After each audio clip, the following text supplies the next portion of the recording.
Olá, bom dia, boa tarde, boa noite a todos. Meu nome é Marisa, professora de Ciências, e hoje nós vamos dar continuidade no nosso assunto sobre os seres vivos com o estudo das bactérias, tá bom?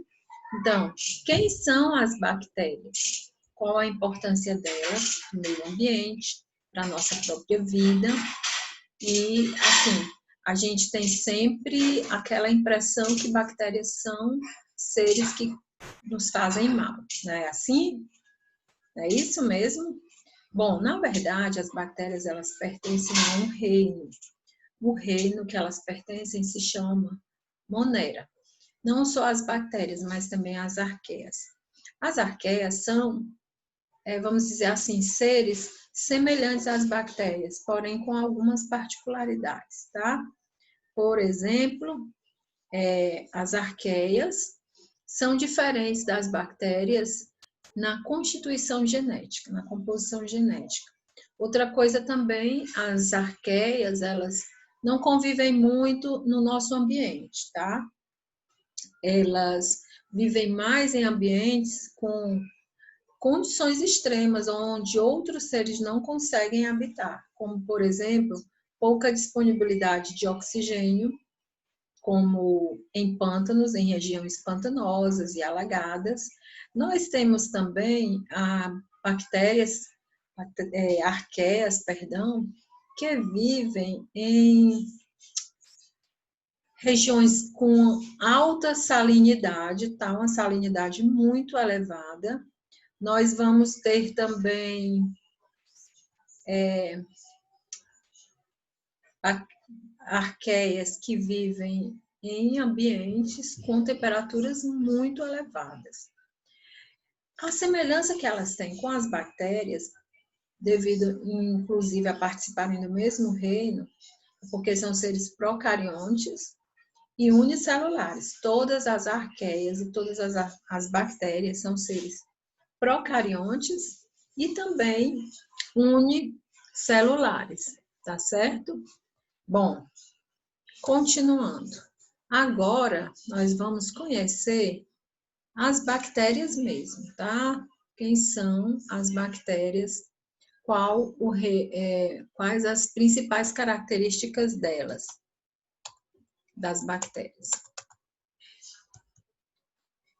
Bom, as bactérias, elas, como eu já falei anteriormente, são seres procariontes e unicelulares. Só relembrando que tanto bactérias como arqueias têm essa característica em comum, tá? Ser procarionte significa possuir uma célula mais simples do que as outras células, que são chamadas eucariontes. O material genético é todo espalhado no citoplasma. Ela não possui um núcleo delimitado por uma membrana, tá bom? Então, a célula, aqui é uma imagem de uma célula procariótica, né? Que é a célula tanto das bactérias como das arqueias. São os únicos seres que possuem esse tipo de célula, tá? Elas geralmente têm esse flagelo aqui, essa estrutura que é responsável pela locomoção delas, tá? Elas têm material genético, tem DNA, tem RNA, tem, além da membrana plasmática na célula, elas também têm a parede celular, tá certo? Tem ribossomos e algumas outras estruturas mais complexas que tem na célula eucarionte, elas não possuem. Então, é uma célula bem simples. As bactérias, por serem unicelulares, elas são microscópicas. Só é possível vê-las ao microscópio. A olho nu não dá para ver. Elas podem ter vida livre, estar aí no ambiente, no ar, no solo, na água. Elas também podem ser parasitas, elas podem viver em associação com outros seres vivos. Essas associações podem ser benéficas ou prejudiciais para os outros seres vivos. Uma característica bem interessante e um benefício muito grande delas é o fato de elas serem decompositoras da matéria orgânica. O que é decompor? É cortar a matéria para devolver ao solo os nutrientes necessários para o desenvolvimento das plantas. Bom, como é que uma bactéria está estruturada? Ou seja, como é o formato delas, a morfologia, a forma. A gente vai ter bactéria em forma esférica, que é chamado coco. Outra coisa também, muito importante, as bactérias elas podem viver na natureza sozinhas ou em associação, em colônia, umas com as outras, tá? Quando elas estão na forma de coco ou cocos, quando elas estão agrupadas em formas de coco, a gente chama de Streptococcus, quando esses cocos estão formando como se fosse um colar, alinhadas. Aí são os Streptococcus, tá bom? Bom, elas também podem ter um formato assim, de bacilo, que é uma forma de bastonete, como se fosse um bastão, tá? Podem também ter a forma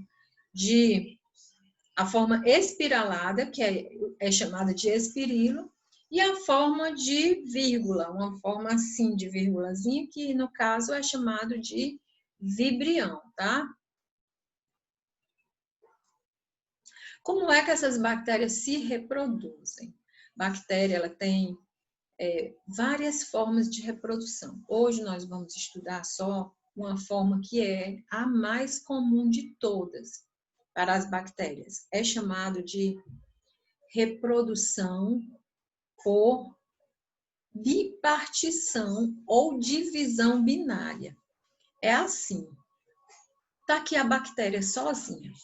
O material genético se duplica, se reparte, o citoplasma dela se divide e, por fim, ela mesma rompe a parede celular e formam-se duas novas bactérias iguaizinhas às bactérias iniciais. Essa forma de reprodução é chamada assexuada também, porque não envolve gametas, é uma forma que tem vantagens e desvantagens. A vantagem é que é rápida, inclusive em condições adequadas. Se você colocar uma bactéria num ambiente propício, em condições boas, a cada 20 minutos ela vai se reproduzir, ela vai produzir, formar várias novas bactérias.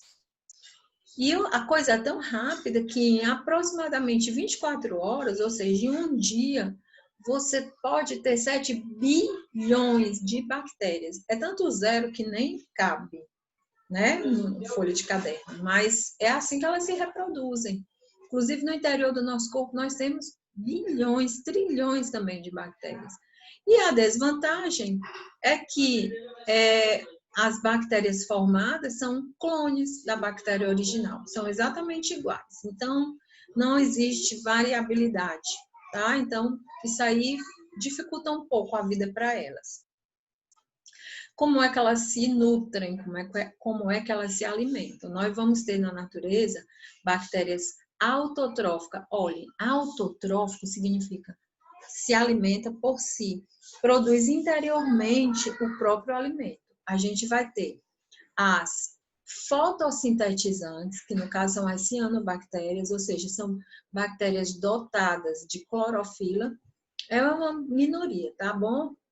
Vamos ter as quimiosintetizantes, que são aquelas que vão utilizar substâncias inorgânicas, como, por exemplo, compostos de ferro, em caso de oxidação de algumas estruturas, nitrogênio, no caso de bactérias que vivem no solo, lá embaixo. Então, elas vão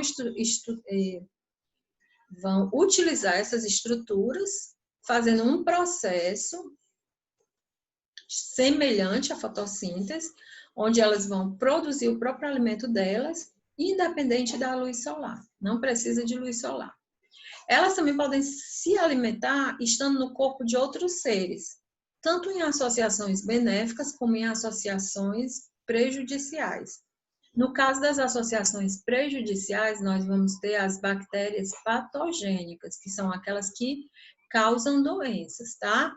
Então, existem muitas doenças sérias causadas por bactérias, como, por exemplo, a hanseníase, que ela é conhecida popularmente como lepra, a meningite, o tétano, a cólera, a leptospirose e inúmeras outras, às vezes, disenterias, diarreia, infecções por alimentos, muitas vezes alimentos contaminados, tá? E muitas das doenças causadas por bactérias podem ser prevenidas por intermédio de vacinas e outras são tratadas com a ajuda de medicamentos específicos denominados antibióticos, ok? E as decompositoras, elas vão se alimentando da matéria a matéria morta, que elas vão, no que elas vão se alimentando, elas vão quebrando essa matéria e liberando essa matéria ao solo, tá? Vamos dizer assim, os constituintes da matéria, que são os minerais, as vitaminas, vão sendo devolvidas ao solo. Tá bom? Então é isso, né? Espero que vocês tenham compreendido.